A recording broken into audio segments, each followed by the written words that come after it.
আমার চ্যানেলে তোমাদের সকলকে স্বাগত। আজ আমরা ক্লাস 4 রায়ান মার্টিন প্রশ্নবিচিত্রা থেকে অঙ্কের তৃতীয় পর্যায়ক্রমিক মূল্যায়নের পঞ্চম স্কুল সলভ করব।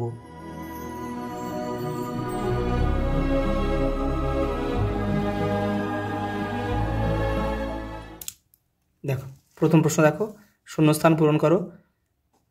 দেখো 3999 পরবর্তী সংখ্যাটি হলো 4000।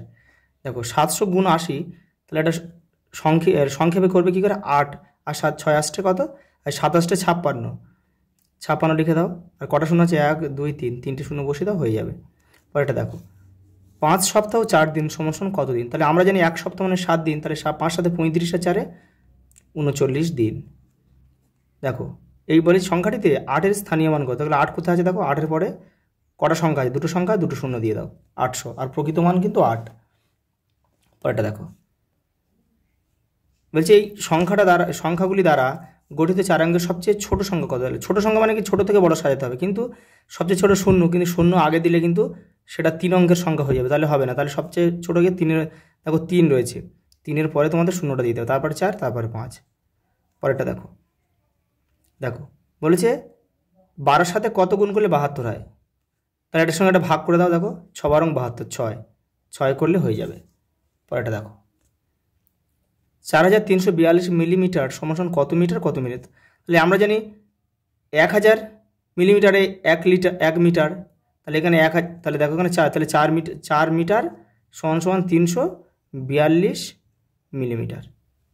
পরেরটা দেখো সবচেয়ে ছোট যৌগিক সংখ্যা হচ্ছে 2, এই 4।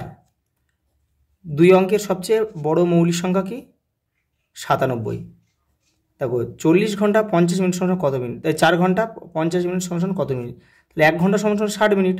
তাহলে 60 আর তুমি 4-এ গুণ করে দাও, 4 6 24, অর্থাৎ 240। 240-এর সঙ্গে 250 যোগ করে দাও, তাহলে 290 মিনিট। পরেরটা দেখো কোনো সংখ্যার সবচেয়ে ছোট গুণনীয়ক হচ্ছে 1।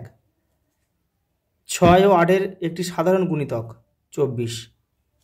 তার মানে কি বলে? এরা হচ্ছে এই 24-এ গিয়ে কিন্তু ফার্স্ট মিলে যাবে। পরেরটা দেখো 10-এর গুণনীয়কের সংখ্যা কটা? 4টি, যেমন 2 আছে, 5 আছে, 1 আছে, আর 10 আছে।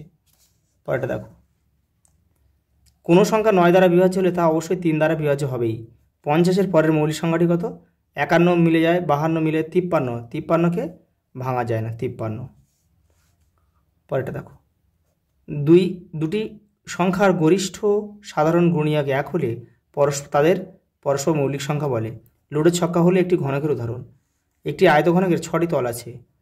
গোলকের তলের সংখ্যা, তলকে বলা হয় বক্রতল। একটি অর্ধগোলকের তলের সংখ্যা 2টি। পরের প্রশ্ন দেখো প্রদত্ত সংখ্যাগুলিকে সঠিক ক্ষোভে লেখো। দেখো বলে 2 দ্বারা বিভাজ্য কোনগুলো? দেখো যেগুলো শেষে দেখো কি 38 2 দ্বারা বিভাজ্য, তাহলে 38 বসাও। দেখো 2330, এটাও 2 দ্বারা বিভাজ্য, এটাও 2 দ্বারা বিভাজ্য, 1 1 1 0। দেখো 3 দ্বারা বিভাজ্য কোনগুলো? যে অঙ্কগুলোর যোগফল হচ্ছে 3 দ্বারা বিভাজ্য, সেই সংখ্যাটা কিন্তু 3 দ্বারা বিভাজ্য হবে। দেখো 8 আর 3 11, 11 3 দিয়ে যায় না, তাহলে এটা হবে না। দেখো তাহলে এটা 3 দ্বারা যাবে।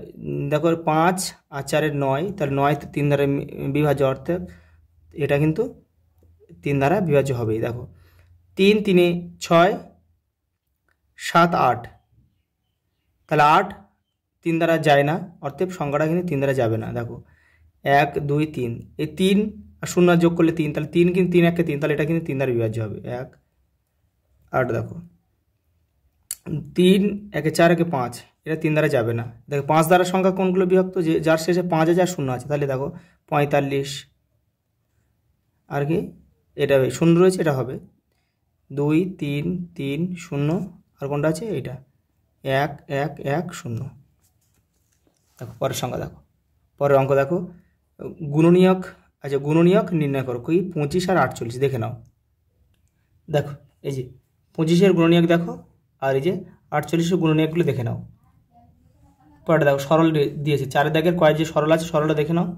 প্রথমে কিন্তু দেখো ব্র্যাকেট না থাকলে কিন্তু প্রথমে ভাগের কাজ করতে হবে, তাহলে ভাগের কাজ করে নাও। দেখো 7 7 12 84, 12 করলাম, দেখো 4 4 12 48, 12 আর এখানে দেখো এবারে কী আছে, বিয়োগ আছে আর গুণ আছে, তাহলে গুণের কাছে আগে হবে।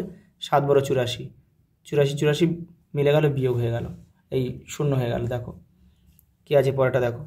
প্রথমে ফার্স্ট ব্র্যাকেটে কাজ করো, কত 55 হবে, 61 থেকে 6 বিয়োগ যাবে, তারপর ভাগ আছে, ভাগের কাজ করো না 5 আর 3 আছে, 3 5 15। দেখো তারপরে কী আছে, দেখো তারপর কী আছে, সরল হয়ে গেল।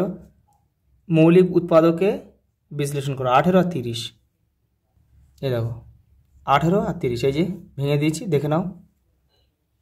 পরেরটা দেখো 6টা, খেলার মাঠে 20 জন শিশু খেলতে এসেছে, তারা সমান সংখ্যায় দল তৈরি করে খেলবে, তা কতগুলো দল তৈরি করতে পারবে হিসাব করো। দেখে নাও, তাহলে 20 গুণনীয়কগুলো দেখো, 2 5 4 10, অর্থাৎ দেখো তাহলে 2 জন করে যদি হয় তাহলে কিন্তু 10টা দল তৈরি করতে পারবে। আবার 10 জন করে হলে 2টো দল তৈরি করতে পারবে। আবার দেখো 4 জন করে হলে 5টা দল তৈরি করবে, আবার 5 জন করে হলে কিন্তু 4টে দল তৈরি করবে, অতএব কিন্তু 8খানা দল কিন্তু তৈরি হয়ে যাবে।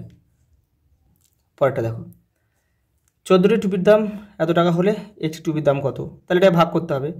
মৌলিক উৎপাদকের সাহায্যে অঙ্কটি করো। দেখো এই দেখো, এটাকে ভাঙলাম উৎপাদকে, এটাকেও ভাঙলাম, দেখো এটাই উৎপাদকগুলোই বসালাম আর এটাকেই বসালাম, 2 আর 7 বসালাম। দেখো এখানে কী কী মিলেছে, 7, এই 7 কাটো, 2 এই 2 কাটো, তাহলে পড়ে রইল কি, দেখো 11, 3 3 আর 2 গুণ করলে 198, এটাই উত্তর। দেখো নিচের ছকের সাহায্যে প্রশ্ন বানাও ও ঐকিক নিয়মের সাহায্যে অঙ্ক সমাধান করো। দেখো 8টি ঝুড়িতে দেখো ফলের সংখ্যা কতগুলি আছে, 72টি আছে, তাহলে একটি ঝুড়িতে কত আছে, এটা ভাগ করতে হবে, তাহলে 8 লম 72, 9, তার উত্তর কিন্তু 9। গল্পটা তোমরা লিখবে 9টি। পরেরটা দেখো, বাহুভেদে ত্রিভুজকে কয় ভাগে ভাগ করা যায়, 3 ভাগে। দেখো সমবাহু ত্রিভুজ, সমদ্বিবাহু ত্রিভুজ আর বিষমবাহু ত্রিভুজ। পরেরটা দেখো, একটি আয়তকার জমির দৈর্ঘ্য 30 মিটার ও প্রস্থ এত মিটার হলে জমিটির পরিসীমা কত, তাহলে কিন্তু এটা আয়তক্ষেত্রের পরিসীমার সূত্রে ফেললে কিন্তু হয়ে যাবে। এই দেখো আয়তক্ষেত্রের পরিসীমার সূত্র কি, 2 গুণ দৈর্ঘ্য যোগ প্রস্থ, মিটার রয়েছে। এবার দেখো তাহলে দৈর্ঘ্য কত, দৈর্ঘ্য 30 আর প্রস্থ কত ছিল, প্রস্থ ছিল 20, তাহলে 20 আর 50 কত হয়, দেখো 20 আর 30 50, আর এদিকে 2 রয়েছে, তাহলে 100 মিটার, এটাই কিন্তু আমাদের উত্তর। পরেরটা দেখো, 1 সেমি দৈর্ঘ্যের বাহু বিশিষ্ট বর্গক্ষেত্র দিয়ে একটি চিত্র অঙ্কন করো যার পরিসীমা 12 সেন্টিমিটার। দেখে নাও আমরা 1 সেমি দেখো দৈর্ঘ্যের বাহু বিশিষ্ট কী করে একটা ঘনক আঁকলাম। দেখো ঘনকের প্রত্যেকটা, দেখো ঘনকের কটা বাহু রয়েছে, দেখো তাহলে 12টা, তাহলে প্রত্যেকটা বাহুর দৈর্ঘ্য 1 সেমি হলে পরিসীমা কত, পরিসীমা মানে কি আমরা জানি চারিদিকটা যোগ করলে পরিসীমা, অর্থাৎ পরিসীমা কিন্তু 1 গুণ 12 সমান 12 হয়ে মিলে যাচ্ছে, অতএব এটা কিন্তু এটা ঘনক হবে, ঘনকের ছবি আঁকতে হবে। পরেরটা দেখো, একটি সমবাহু ত্রিভুজ অঙ্কন করে তার পরিসীমা নির্ণয় করো, এটা তোমরা নিজেরা করবে। সমদ্বিবাহু মানে কি, যা দুটো বাহুর দৈর্ঘ্য সমান আঁকবে, অর্থাৎ এইটা সমান এঁকে দেবে, দিয়ে এটা মেপে তোমরা নিজেরা করবে কিন্তু। পরেরটা দেখো, বিন্যাস দেখে ফাঁকা ঘরে পরের দুটি লেখো। দেখে নাও অ্যাঙ্গুলে কীভাবে হয়, কীভাবে করতে হয় শুধু দেখে নাও। দেখো 84 পরে 72, তারপর 60, তারপর 48, তারপরে 36, কীভাবে দেখো এইখান থেকে দেখো 84 থেকে 72-এর দূরত্ব কত, 12, দেখো 72 থেকে 60-এর দূরত্ব 12, ভালো করে জিনিসটা লক্ষ্য করো। 60 থেকে 48 12, দেখো 48 থেকে 36 12, তাহলে প্রত্যেকটা 12 করে কমেছে, তাহলে আমরা নিঃসন্দেহে বলতে পারি 36 থেকে 12 বাদ দিলে কত হয়, 24, তাহলে প্রথম সংখ্যা 24, আবার 24 থেকে আমরা 12 বাদ দেবো, কত হবে 12, তাহলে প্রথম উত্তর 24, তারপরটা 12, এইটা হচ্ছে, এই দুটো হচ্ছে আমাদের উত্তর। তাহলে এটা হবে কত, 24 আর এদিকে 12। পরেরটা দেখো এইগুলোকে, এই দুটোকে একসঙ্গে আমরা ধরলে হবে না কিন্তু, প্রত্যেকটা রাশির একটা প্রথমটা ধরবো। দেখো A B C D E F G, একদম সূত্র পড়ে গেছে। দেখো এবার দেখো লাস্টটা ধরো, দেখো Z Y X W V, দেখে নাও এই দেখো Z Y X W V, তাহলে পরে দুটো কী হবে, ইউ আর টি, এই যে দেখো তাহলে এফ ইউ জি টি, এটাই উত্তর। পরেরটা দেখো এই দুটো দেখে নাও, 12 23 34 45 আর 56, পরের দুটো কী হবে দেখে নাও ভালো করে। দেখো 12 23 34 45 56। দেখো সবার দূরত্ব দেখো 11 11 11 11, সবার দূরত্ব 11, মানে 11 করে বেড়ে গেছে এটা। তাহলে 56-র সাথে 11 যোগ করলে কত হয়? 67। ভালো করে জিনিসটা লক্ষ্য করো। তাহলে এর সঙ্গে দেখো এর দূরত্ব 11, তাহলে এটার সঙ্গে এটার দূরত্ব 11 হবে। তাহলে দেখো 67 সঙ্গে তুমি আবার 11 যোগ করে দাও, তাহলে কত হবে? 78। তাহলে এটা 67, এটা 78 উত্তর হয়ে গেল। পরেরটা দেখো, একসঙ্গে দেখে নাও এটা। দেখো 2 3 5 7 11, দেখো সব দূরত্ব দেখো, দূরত্ব 1 2 2 4, তাহলে দেখো কোনো মিলছে না। তাহলে এই দূরত্ব অনুযায়ী কিন্তু হবে না এটা, তাহলে ভাবতে অন্যভাবে দিয়েছে। কীভাবে দিয়েছে দেখো, 2 একটা মৌলিক সংখ্যা, 3 একটা মৌলিক সংখ্যা, 5 একটা মৌলিক সংখ্যা, 7 একটা মৌলিক সংখ্যা, 11 একটা মৌলিক সংখ্যা, মানে পরপর দিয়েছে। তাহলে পরেরটাকে, তাহলে 11-র পরের মৌলিক সংখ্যা কি? 13। 13-র পরের মৌলিক সংখ্যা কি? 13 14 15 16 17। তাহলে উত্তর কি? 13 আর 17। আজ এই পর্যন্ত, দেখা হবে পরের ভিডিওতে।